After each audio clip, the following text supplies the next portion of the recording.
Je vais vous lire un petit extrait du livre Chemin vers la Mecque de Mohamed Assad, Léopold Weiss. Il écrit « Histoire d'une histoire. L'histoire que je vais raconter dans ce livre n'est pas l'autobiographie d'un homme remarquable par son rôle dans les affaires publiques. Et ce n'est pas un récit d'aventure, car bien que de nombreuses aventures étranges soient produites sur mon cheminement, elles n'ont jamais été davantage qu'un accompagnement de ce qui se passait en moi. Ce n'est pas non plus l'histoire d'une recherche délibérée de la foi, car cette foi m'est venue au fil des ans, sans aucun effort de ma part pour la trouver.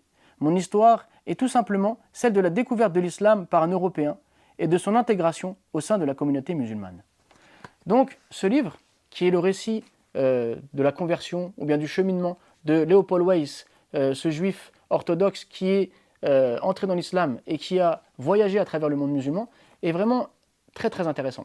Parce que bien souvent, on ne sait pas comment exposer sa foi aux autres, on ne sait pas expliquer comment est-ce qu'on a fait pour devenir musulman, ou comment est-ce qu'on fait pour s'accrocher fermement à l'islam dans ce monde qui nous pousse vers tout autre que la religion.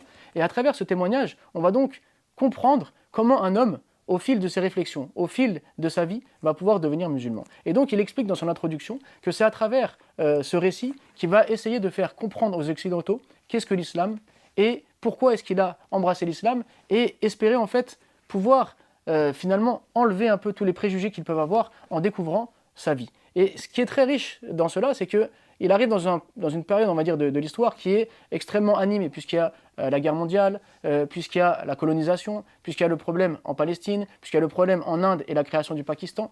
Et il voyage donc en Arabie, il voyage en Palestine, il voyage en Libye, il voyage finalement au Pakistan, il fait partie donc des fondateurs du Pakistan. Par la suite, il s'installe en Espagne, et là, il s'arrête et il écrit toute sa vie, et il revient sur les événements marquants de sa vie. C'est donc un livre bouleversant, qui nous enrichit spirituellement, qui nous fait voyager à travers le monde, et qui peut permettre aux personnes qui ne sont pas musulmanes de découvrir l'islam, non pas dans ses textes, mais dans le vécu d'un Européen.